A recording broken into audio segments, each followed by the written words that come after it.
Hello friends, this is Ujjwal Gahoi. Welcome to our YouTube channel, Avidya Academy. Please subscribe our channel and click on the bell icon so that you can get the regular updates. तो सबसे पहले तो आप थोड़ा ये ध्यान रखें, ठीक है, कि देखो जितने भी मैथ्स बैकग्राउंड वाले हैं उनको परेशान होने की जरूरत नहीं है, उनको कोई दिक्कत नहीं आएगी कैलकुलस से रिलेटेड। ठीक है, जो मैथ्स बैकग्राउंड के नहीं है, बायो वाले हैं, उनको दिक्कत हो सकती है, और उनको दिक्कत हो क्या सकती है, उनको दिक्कत रहती है, और ये दिक्कत जो है वो आगे कंटिन्यू भी होती है। मतलब फिजिक्स मोस्टली बायो वालों को हमेशा जो है हमने देखा है कि फिजिक्स में बहुत दिक्कत आती है। तो हम आपको एक सिंपल सा जो फंडा बताए, रीजन बताएं, तो रीजन केवल ये है कि मैथ्स चूंकि उनका टच होता नहीं मैथ्स में 11-12 में, और फिजिक्स में मैथ्स थोड़ी ठीक ठाक यूज हो, हम थोड़ा बता देंगे। तो केवल जो दिक्कत रहती है वो दिक्कत जब मोस्टली तभी आती है जब फिजिक्स में मैथ्स यूज होती है। ठीक है, तो कैलकुलस का यूज हम कैसे करेंगे, ठीक है, कॉन्सेप्ट है क्या कैलकुलस का, कहाँ अप्लाई करना है, क्यों जरूरत पड़ती है, ठीक, ये सब चीजों को आपको समझना होगा कि कैलकुलस को हम एक्चुअली में फिजिक्स में यूज कब करते हैं। ठीक, तो आगे बढ़ने से पहले कुछ हम बेसिक टर्म्स और डेफिनेशंस लिख दें। ठीक है, तो सबसे पहले जैसे हमारा आता है वेरिएबल्स आते हैं। क्या होते हैं वेरिएबल्स? क्वांटिटीज या ऐसे नंबर्स, या ऐसी हम कहेंगे physical quantities.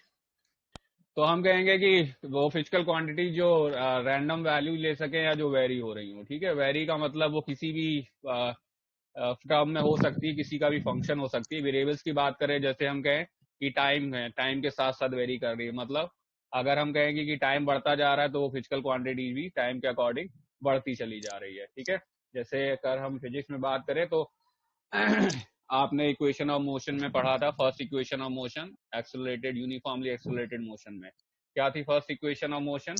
v is equal to u plus a t, यही था ना। तो यहाँ पर हम क्या कहेंगे, जैसे जैसे टाइम बढ़ता जाता है पार्टिकल की स्पीड या वेलोसिटी क्या होती जाती है, बढ़ती जाती है। ठीक, तो एक तरह से हम क्या कहेंगे, वेलोसिटी क्या हो जाएगी, वेलोसिटी एक वेरिएबल हो जाएगी जिसकी वैल्यू क्या हो रही है, चेंज हो रही है। ठीक है, अब रैंडम यहाँ लिखना, रैंडम वैल्यू जो है एच पर हम कहेंगे कि आप कह सकते हो कि जो भी आपका एक तरह से जो फंक्शन दिया हुआ है, ठीक है, या एक जो रिलेशन दिया हुआ है, ठीक है, रैंडम वैल्यू एच पर द रिलेशन लिख दो। ठीक, ठीक है, रिलेशन का मतलब हो गया कि आपको ये बताया जाएगा कि किस तरह से वेरी कर रही है, ठीक है, किसी रूल के अकॉर्डिंग, द रिलेशन और रूल लिख दो। ठीक है, तो फिजिक्स में हम कहेंगे कि वेरिएबल से मतलब हो गया कि जब कोई क्वांटिटी वेरी करे या रैंडम वैल्यू ले किसी रिलेशन के तहत या किसी रूल के तहत, ठीक है, उसे हम क्या कहेंगे, उसे हम कहेंगे वेरिएबल्स। ठीक, और फिजिक्स में जो वेरिएबल्स हैं वो दो तरह से आते हैं, या नॉर्मली आप कहो वेरिएबल्स जो है वो टू टाइप्स हो जाएंगे। ठीक है, variables are of two types. कौन कौन से?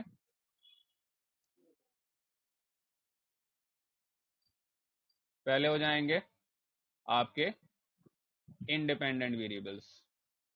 ठीक है, तो जो नाम है उसी तरह से आपको ध्यान रखना है। ठीक, क्या हो जाएंगे इंडिपेंडेंट वेरिएबल्स? ठीक है, अगर हम जैसे आप इक्वेशन हम एक कंसीडर करें, तो जैसे आपने 9th में ग्राफ ड्रॉ करना सीखा होगा, लीनियर इक्वेशंस का सीखा है सबने? Yes sir. ठीक है, तो लीनियर इक्वेशन का जब ग्राफ ड्रॉ करना सीखा था, तो एक हम लीनियर इक्वेशन, अगर जनरल लीनियर इक्वेशन ले लें, तो जैसे हम ले लें y is equal to 2x plus 1। ठीक है, ठीक, y is equal to 2x plus 1। ठीक, अब जैसे हमें इसका ग्राफ ड्रॉ करना है तो आप क्या करते थे? एक्स की वैल्यू पुट करते थे, फिर उसके कॉरेस्पॉन्डिंग जो वाई की वैल्यू आती थी वो हम पॉइंट x की वैल्यू पुट कर देते थे और उसके बाद y की वैल्यू निकाल लेते थे और फिर उसको ग्राफ पे मार्क कर देते थे, ऐसे ही करते थे ना। तो x की वैल्यू लेते समय आप x की वैल्यू कैसे, क्या सोच के लेते थे, मतलब क्या आपके ऊपर कोई रेस्ट्रिक्शन होता है x की वैल्यू लेने के लिए? अगर हमसे कहा जाए वैल्यू लेना है तो हम कुछ भी रैंडम वैल्यू ले लेते थे। जैसे नॉर्मली तो हम क्या लेते हैं, 0 1 2, ठीक, इसी तरह से लेते हैं ना। ठीक है, या इसी इक्वेशन को अगर हम लिख दें कि कुछ इस तरह से दी हो आपको, y is equal to x by 3 plus 1। अब आपसे कहा जाए x की वैल्यू लो, तो आप कैसे वैल्यू लोगे? तो 3 से डिविजिबल आप लोगे 0 लोगे, फिर आप कोशिश करोगे क्या हो, 3 हो 6 हो, ऐसे ही लोगे ना। हम्म, ठीक है, पहले वाले में आप क्या ले रहे थे, पहले वाले में आप 0 ले रहे थे, आप 1/2 और ले सकते थे, 1/2 1 3/2 को 2 इसी तरह से लेते। तो हमने ये ऐसे एक्स की वैल्यू लेते समय केवल ये दिमाग में रखा कि हम ऐसी वैल्यू ले जिससे हमें वाई की वैल्यू निकालने में आसानी हो, यही तो दिमाग में रखा, और तो कुछ हम सोचते नहीं है। या अगर हमसे कहा जाए कि एक्स की वैल्यू आपको सेलेक्ट करनी है तो आप कुछ भी रैंडमली सेलेक्ट कर लेते हैं जो आपको लगता है कि आपको कैलकुलेशन में आसानी करेगी, ऐसा आपके लिए सुटेबल होगी, ठीक। तो लेकिन हम कहेंगे कि एक्स की जो वैल्यू है वो आपको लेते समय आप कुछ, मतलब ये है कि रैंडमली कुछ भी ले सकते हैं, ठीक है। इसी तरह के वेरिएबल्स को हम क्या कहते हैं, इंडिपेंडेंट वेरिएबल्स, ठीक है। ये क्या हो जाएंगे आपके इंडिपेंडेंट वेरिएबल्स। तो variables which can be chosen arbitrarily, ठीक है। अब इसमें एक टर्म अपनी तरफ से ऐड कर देंगे, एच फॉर द कन्वीनियंट, ठीक है। हालांकि मैथ के हिसाब से ये टर्म सही नहीं है, ठीक, लेकिन हमने क्या कहा, हमें जो जिसमें सुटेबल लगेगा उसमें हिसाब से हम उसको ले लेंगे, ठीक। तो फिजिक्स में जो हमें सुटेबल लगेगा उस हिसाब से ले लेंगे, ठीक। तो हमने क्या कहा कि जो चोजन आर्बिट्रली रैंडम वेरिएबल्स हो जाएंगे उन्हें हम क्या कहेंगे, इंडिपेंडेंट वेरिएबल्स, ठीक। तो जैसे यहाँ पर इंडिपेंडेंट वेरिएबल आपका क्या है, हियर एक्स इज एन कैसा वेरिएबल है, इंडिपेंडेंट वेरिएबल, ठीक है, ठीक। y के लिए आप क्या कहोगे, y कैसा वेरिएबल होगा, y हो जाएगा आपका डिपेंडेंट डिपेंडेंट। वेरिएबल। क्यों डिपेंडेंट हो जाएगा, क्योंकि y वही वैल्यू ले लेगा जो x चाहेगा, y अपने हिसाब से वैल्यू तो ले नहीं सकता, ठीक है। हम अगर आप y रखते तो फिर x डिपेंडेंट हो जाता, ठीक। तो यहां पर क्या हो जाएगा, डिपेंडेंट वेरिएबल के लिए हम क्या कहेंगे, तो आप सीधे कह सकते हो variables which cannot which be chosen depend on the कौन पे, किस पे, इंडिपेंडेंट वेरिएबल्स, ठीक है। वेरिएबल है, y वेरिएबल है, y की वैल्यू कुछ भी हो सकती है, लेकिन वही वो वैल्यू लेगा जो x चाहेगा, ठीक। y अपने हिसाब से वैल्यू नहीं ले सकता 1, ठीक है। y equal to 2x plus 1 में y 1 तभी वैल्यू लेगा जब x खुद वैल्यू कैसी ले ले, 0 ले ले, ठीक है। समझ में आ गया। तो डिपेंडेंट वेरिएबल्स और इंडिपेंडेंट वेरिएबल्स, ठीक। फिजिक्स में हालांकि डिपेंडेंट और इंडिपेंडेंट वेरिएबल्स की हमें रिक्वायरमेंट पड़ेगी नहीं, मतलब स्पेसिफिकली हम क्वेश्चन में डिपेंडेंट और इंडिपेंडेंट की बात नहीं करेंगे, ठीक है, क्योंकि हमें मैथ्स नहीं पढ़ना, हमें फिजिक्स पढ़ना है। बता हमने इसलिए दिया ताकि आपको आइडिया रहे कि मतलब क्या है। इसके बाद आता है फंक्शन। क्या होता है function, the relation between relation होता है किसके किसके बीच, dependent and independent independent variables,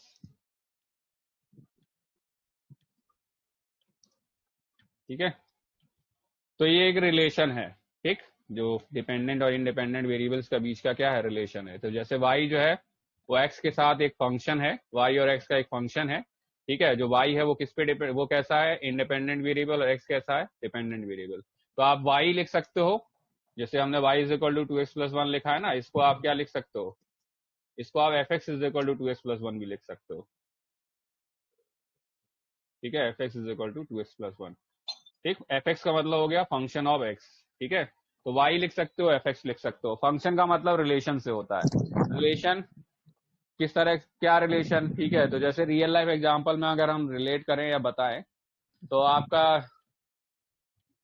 जो गेहूं और, एक तरह से हम कहेंगे कि गेहूं और आटा, ठीक है, ये क्या हो जाएगा,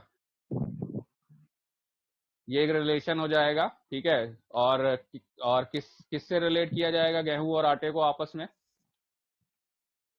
फंक्शन क्या होगा, किस फंक्शन के थ्रू गेहूं आटे में कन्वर्ट होता है, स्पिन स्पिन कह सकते हैं, चक्की चक्की कह सकते हैं, ठीक है। मतलब गेहूं, अगर आप चक्की उसके बीच में एक चक्की रिलेशन लगा दें, चक्की फंक्शन लगा दें, तो किस में कन्वर्ट हो जाएगा, आटे में कन्वर्ट हो आटे जाएगा, में। ठीक है।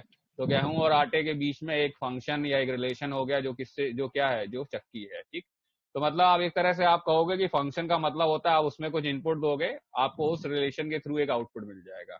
मतलब आप चक्की में गेहूं का इनपुट दोगे, आपको चक्की के रिलेशन के थ्रू क्या मिल जाएगा, आटा मिल जाएगा। ठीक है, ठीक। तो फंक्शन में मतलब सिंपल लैंग्वेज में आप ध्यान रखिए, एक रिलेशन है ये। ठीक है, ये जो है एक रिलेशन है। तो जैसे y is equal to x square, ये y और x का स्क्वायर रिलेशन है। ठीक है, जो y is equal to x square क्या है, एक स्क्वायर रिलेशन है किसके किसके बीच, y और x के बीच में। ठीक है, y is equal to x cube, एक क्यूबिकल रिलेशन है। y is equal to sine x, trigonometric, sine का फंक्शन है। ठीक है, टेन एक्स, टेन का फंक्शन है। तो फंक्शन को अगर हम सिंपली डिफाइन करें तो फंक्शन जो है वो एक रिलेशन होता है किसके बीच, डिपेंडेंट और इंडिपेंडेंट के वेरिएबल के बीच। ठीक है, y is equal to x square में जो x है, जो y है वो x के स्क्वायर के साथ रिलेट किया गया है। ठीक है, तो फंक्शन नॉर्मली अगर हम बात करें तो जो फंक्शन मेनली आप जो यूज करेंगे टाइप्स ऑफ फंक्शन फिजिक्स में या मैथ्स में भी जो मेन है, ठीक है, टाइप्स ऑफ फंक्शन। ठीक है, मेनली जो है there are 6 types of function. ठीक, हम ये नहीं कह रहे हैं कि यही होंगे, इसके अलावा भी हो सकते हैं, हमने मेनली लिख दिया इसीलिए। ठीक है, हमने मेनली इसीलिए लिखा है क्योंकि मेनली इसी तरह के फंक्शन आपको डील करना है, इसके अलावा हो सकते हैं, हाइपरबोलिक भी होते हैं। ठीक है, तो कौन कौन से फंक्शन आएंगे आपके। ठीक है, तो पहला आता है आपका इनवर्स ट्रिग्नोमेट्रिक। ठीक है, ये अलजेब्रिक लिख लो, अलजेब्रिक। ठीक है, अलजेब्रिक का मतलब y इज इक्वल टू, ये जो लिखा ना 2x plus one, x y 3+1, y is equal to x square plus x plus one, ये सब आपके अलजेब्रिक फंक्शंस हैं। ठीक है, पॉलिनोमियल जिनको आप कह सकते हो। ठीक, इक्वेशन जो है ना, ये linear equation, quadratic equation, polynomial equation, ये सब आपके अलजेब्रिक फंक्शन है। y is equal to root x algebraic function है। ठीक, दूसरा आता है, दूसरे में हम कहेंगे लॉगरिदमिक फंक्शन। ठीक है, जो लॉग वाले फंक्शन है वो इसमें इंक्लूड हो जाते हैं लॉगरिदमिक फंक्शन में। तीसरा आता है एक्सपोनेंशियल फंक्शन। ठीक, पावर वाले जो भी आएंगे वो एक्सपोनेंशियल में आ जाएंगे। ठीक है, ठीक। इसके बाद आता है आपका टिग्नोमेट्रिक फंक्शंस। ठीक है, साइन कॉस टेन, ये सब आपके किस में आ जाएंगे, टिग्नोमेट्रिक में आ जाएंगे। ठीक है, अगला आता है आपका इनवर्स टिग्नोमेट्रिक। और टाइप्स ऑफ फंक्शन क्या होते हैं। ठीक, फंक्शन में फिर हम कहेंगे कि इसमें रेंज एंड डोमेन आती है। ठीक, रेंज एंड डोमेन में हम केवल आपको रफ आइडिया बता दे रहे हैं, रेंज का मतलब क्या है और डोमेन का मतलब क्या है। ठीक है, इसके अलावा रेंज एंड डोमेन हम नहीं कराएंगे, ये मैथ्स में लोगों को करा दिया गया होगा। ठीक है, तो रेंज एंड डोमेन का मतलब बस ऐसे समझ लो, जो लिखा हुआ है, जो नाम है, वही उसका मतलब है। ठीक है, जैसे डोमेन का मतलब क्या हो गया, डोमेन का मतलब हो गया all set of possible values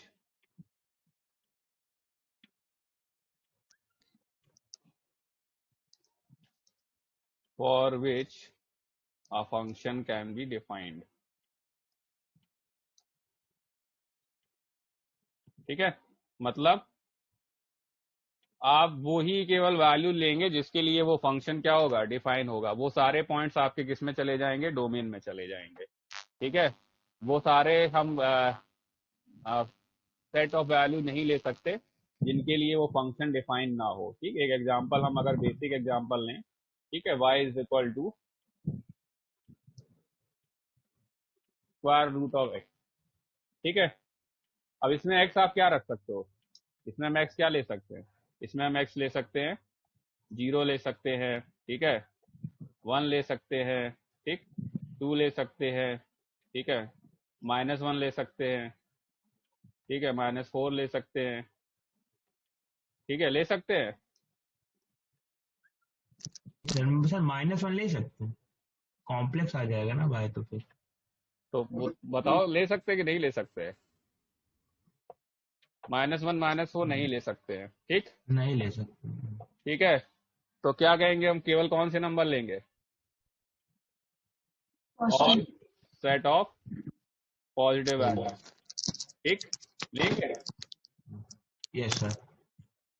तो हमने क्या कहा, डोमेन में नेगेटिव नंबर्स नहीं आएंगे। ठीक, डोमेन में नेगेटिव नंबर्स नहीं आएंगे। तो समझ में आया डोमेन का मतलब क्या है? वो वैल्यू नहीं डालनी है डोमेन में, तो इसकी डोमेन अगर आप लिखेंगे, डीएफ अगर आप लिखेंगे तो आप क्या लिखेंगे?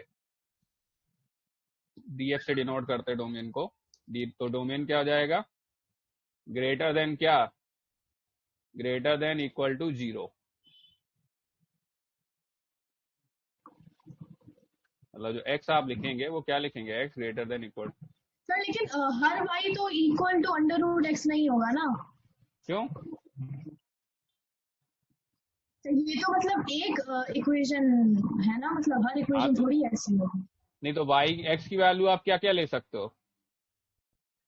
तो इस इक्वेशन के हिसाब से पॉजिटिव नंबर्स होंगे केवल, मतलब कोई और इक्वेशन नहीं तो कोई आप, अरे तो भाई फंक्शन तो हमने एक ही फंक्शन, सवाल में तो जो आपको फंक्शन दिया जाएगा ना, अभी हमने वाई को एक्स के स्क्वायर रूट के साथ रिलेट किया है, अब दूसरे की तरफ क्यों जा रहे हैं? ऐसे तो फिर फिजिक्स में हजारों सवाल है जो एग्जाम में दिए जाएंगे, आप उनकी बात करोगे कि कोई भी सवाल लेके बात करना शुरू कर दोगे? मतलब आप समझो ना, ये इक्वेशन जो दी गई ना उसी के बारे में हम डिस्कस करेंगे। हमें बाकी इक्वेशन से क्या मतलब? इस इक्वेशन के लिए आपका एक्स क्या होगा? पॉजिटिव होगा, और उसके लिए वाई की वैल्यू आ जाएगी। जैसे एक्स 0 के लिए वाई 0 होगा, एक्स 1 के लिए वाई 1 होगा, एक्स 2 के लिए वाई रूट 2 होगा, एक्स 3 के लिए वाई रूट 3 होगा, एक्स 4 के लिए वाई 2 होगा। ठीक है, yes. समझ में आया? अब जैसे एक इक्वेशन हम और ले लें, ठीक है, y is equal to 1 upon x minus 1। ठीक है, तो यहां पर हम क्या कहेंगे? क्या एक्स हम 0 ले सकते हैं?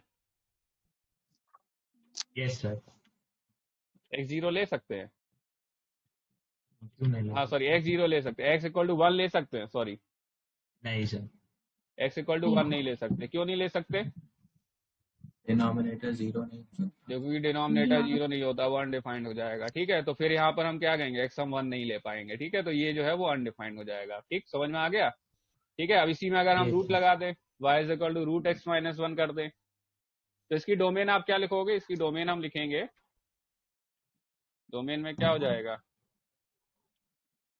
डोमेन में अगर हम लिखेंगे एक्स जो है वो क्या हो जाएगा? All real numbers x belongs to R। ठीक है, बट नॉट इक्वल टू क्या? 1।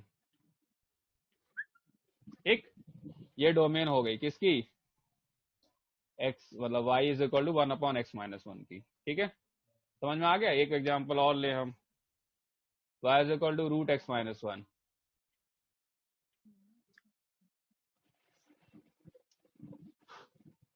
क्या कहेंगे यहाँ पर? क्या क्या ले सकता है एक्स वैल्यू? 2 से बड़ी। 2 से बड़ी या 1 से बड़ी? अरे मतलब 1 से बड़ी। क्या 1 हो पाएगा? नहीं सर। नो सर, 1 भी नहीं हो पाएगा। तो जैसे ऊपर इक्वालिटी लग रही थी ना, वो इक्वालिटी भी नहीं लगेगी। ठीक, केवल क्या हो जाएगा? x ग्रेटर देन 1 हो जाएगा। ठीक है, तो ये हो गया सब आपका क्या? डोमेन। ठीक, अब बात करें रेंज की। ठीक है, तो रेंज क्या हो जाएगा? रेंज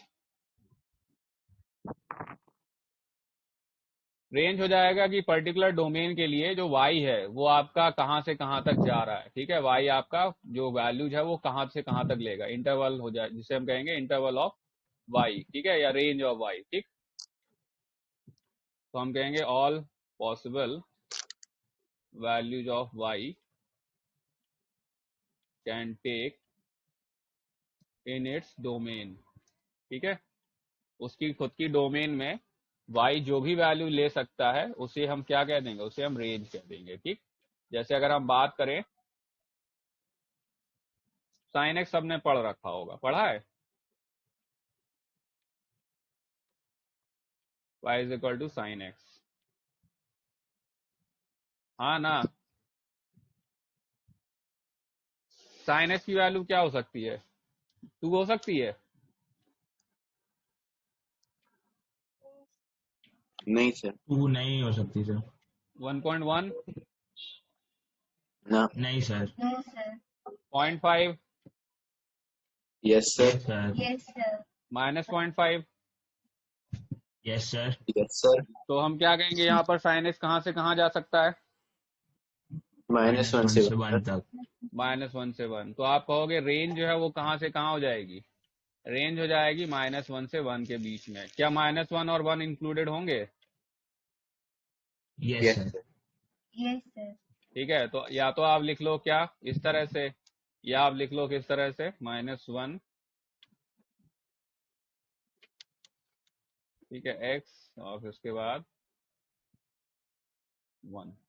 ठीक है, ऐसे भी लिख सकते हो या इस तरह से भी लिख सकते हो। यहाँ पर ब्रैकेट्स का मतलब होता है, जो बिग ब्रैकेट है ना, इसका मतलब -1 और 1 को इंक्लूड किया गया है। ठीक है, अगर आपके बड़े ब्रैकेट्स बने हुए हैं तो इसका मतलब माइनस और 1 जो है, -1 एंड 1 आपके रेंज में इंक्लूडेड है। और अगर छोटे ब्रैकेट बने हुए हैं तो इसका मतलब -1 और 1 रेंज में इंक्लूडेड नहीं है। ठीक, मैथ्स वालों को ये चीज पता होगी। ठीक है, बाकी बायो सर वाले भी डोमेन याद और रेंज जी में सर। डिफरेंस क्या है? डोमेन, अब जैसे यहाँ पर साइन एक्स की बात की जाए तो एक्स जो है वो कहाँ से कहाँ तक की वैल्यू ले सकता है? -1 से 1। एक्स, वाई नहीं, एक्स। एक्स सर सारी वैल्यू ले सकता है। एक्स सारी वैल्यू ले सकता है। वाई, y केवल -1 से 1 तक वाई है। -1 से 1 तक। एक्स क्या है? एक्स है डोमेन, वाई क्या है? रेंज। जी। रेंज है। तो रेंज बात वही है ना कि रेंज और वाई में मतलब केवल रिलेशन से डिफाइन होगा कि रेंज क्या होगी और डोमेन क्या होगी, वो उसके लिए आपको रिलेशन पता होना चाहिए। ठीक है, जैसे y is equal to √x-1 हमने लिया ना, अब इसमें जब आप डोमेन की वैल्यू लेंगे तो आपको क्या मिलेगी? रेंज मिलेगी। डोमेन निकालना हमेशा आसान होता है, रेंज निकालना हमेशा मुश्किल होता है। ठीक है, डोमेन निकालना हमेशा आसान होता है, रेंज में हमेशा दिक्कत होती है। ठीक, क्योंकि रेंज में बात है ना कि रेंज में जो डोमेन के पॉइंट दिए ना उन्हीं के हिसाब से आप उनकी रेंज निकालेंगे। ठीक है, जो रेंज में है जो है ना पॉइंट दिए गए ना उन्हीं के हिसाब से आप रेंज निकालेंगे। ठीक, तो इसलिए बाकी डोमेन और रेंज से हमें फिजिक्स में कोई बहुत ज्यादा मतलब लेना देना नहीं है, इन द सेंस आप एक रफ आइडिया रखें। ठीक है, क्योंकि जब हम आगे इंटरवल्स डिफाइन करेंगे ना फिजिक्स में, यहाँ से यहाँ तक की वैल्यू लेगा, यहाँ से यहाँ तक की वैल्यू लेगा, ठीक है, या ये जो सॉल्यूशन आया है इसमें ये पॉजिटिव किन किन वैल्यूज के लिए होगा, नेगेटिव किन किन वैल्यूज के लिए होगा, ठीक है, साइन एक्स की जो वैल्यू आई है कितने इंटरवल के लिए होगी, तो ये सब चीजें आपको पूछी जाएंगी फिजिक्स में, तो थोड़ा बस बेसिक आप आइडिया रखो। ठीक है, बाकी बहुत ज्यादा हमें डीप में नहीं जाना। रेंज अपने आप में ही एक पूरा टॉपिक है, ठीक है, जिसमें काफी टाइम लगता है, तो हमें केवल बेसिक डोमेन और रेंज के याद रखने हैं, वो हमने आपको बता दिए। ठीक है, तो डोमेन आपको समझ में आ गया क्या मतलब हो गया, रेंज समझ में आ गया क्या मतलब हो गया। रेंज का मतलब हो गया उस पर्टिकुलर डोमेन के लिए या उस पर्टिकुलर सेट ऑफ वैल्यूज के लिए वाई कौन कौन सी वैल्यू ले रहा है। ठीक है, तो वो पूरा सेट हो जाएगा। ठीक है, तो set of all possible values भी आप लिख सकते हो, जैसे हमने यहाँ पर पूरा सेट लिख दिया ना, -1 से 1 के बीच का पूरा set. Exercise G 1, f x is equal to cos x plus sine x. ठीक है, f x cos x plus sine x दिया हुआ है, हमें निकालना है एफ ऑफ π/2। समझ में आ रहा है? Yes sir. तो इसका मतलब क्या हो गया, एक आपको रिलेशन दिया है किसके किसके बीच, एक्स और एफ एक्स के बीच, sine x plus cos x. F of π/2 का मतलब आपको वैल्यू निकालनी किसके लिए, आपको वैल्यू निकालनी है एक्स इज इक्वल टू π/2 पे। ठीक है, तो आप सिंपली क्या करोगे, आप सिंपली एक्स की जगह क्या पुट कर दोगे, π/2। π/2। ठीक है, आप सिंपली एक्स की जगह, तो चलो हम एक जैसे और एक एग्जांपल ले लें अपनी तरफ से। ठीक, कि अगर हम किस तरह से हम यहाँ पर डिफाइन करेंगे। ठीक है, एक छोटा सा एग्जांपल हम अपनी तरफ से ले ले रहे हैं। ठीक, जैसे हमें एक इक्वेशन दी हुई है,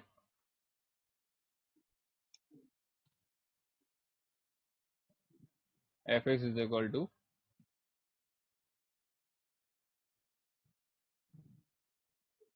ठीक है, 2x² plus 3x plus 1।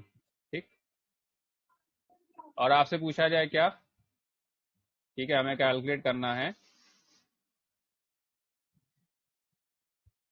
F of 2।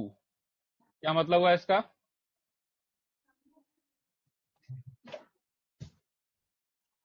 इसका मतलब क्या हुआ,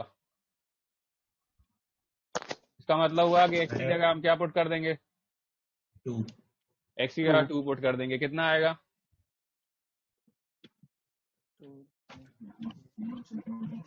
15 सर। 15। 15। ठीक है, 15 आ जाएगा। ठीक, अगर हमसे पूछा जाए हमें निकालना है एफ ऑफ एफ एक्स, क्या निकालना है, क्या करेंगे? कर देंगे x की जगह। एफ एक्स आपको क्या दे रखा है, 2x square plus 3x plus 1, मतलब यहां जब x था तो यहां पर भी x था।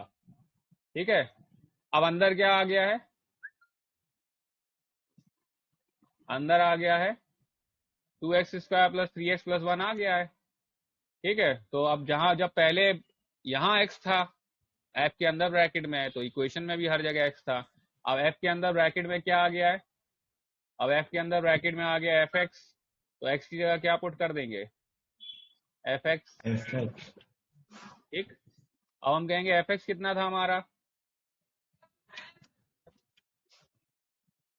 एफ एक्स था हमारा 2x square plus 3x plus 1 था। यस अब एफ एक्स की जगह क्या पुट कर दोगे आप, 2x square plus 3x plus 1 का स्क्वायर। ठीक, प्लस में क्या 3fx, तो अंदर क्या डाल देंगे हम फिर से, ठीक है, और प्लस 1। ठीक, हम इसके बाद आपको सॉल्व करने के लिए नहीं बोल रहे हैं, बस आपको मतलब समझ में आना चाहिए कि एफ ऑफ एफ एक्स का मतलब क्या है, जहां जहां एक्स था वहां वहां एफ एक्स पुट हो जाएगा। ठीक है, ठीक, अब जैसे हमसे कहा जाए आपको निकालना है एफ ऑफ 2,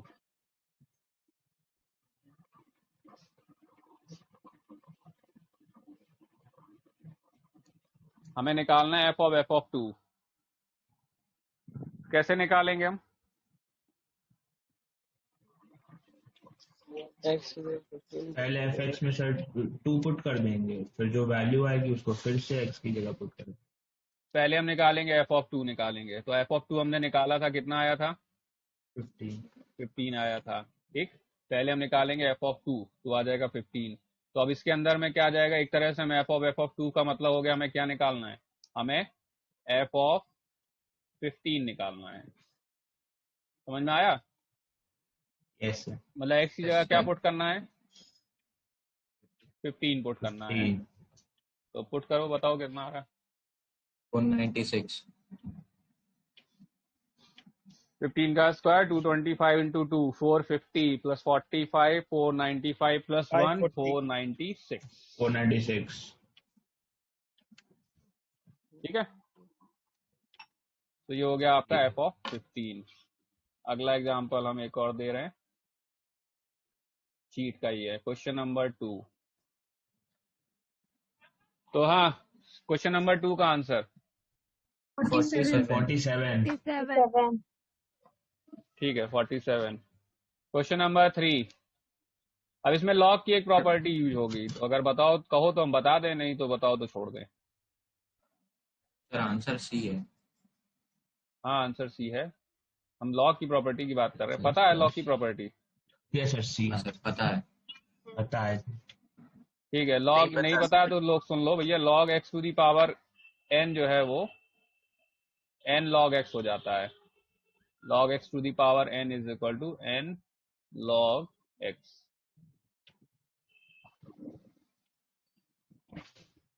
ठीक है, ये हो जाएगा आपका क्या, log x to the power n. तो जैसे लॉग एक्स क्यूब लिखा है तो क्या बन जाएगा log x cube, log x cube बन जाएगा 3 लॉग एक्स। ठीक है, लॉग एक्स क्यूब बन जाएगा 3 लॉग एक्स।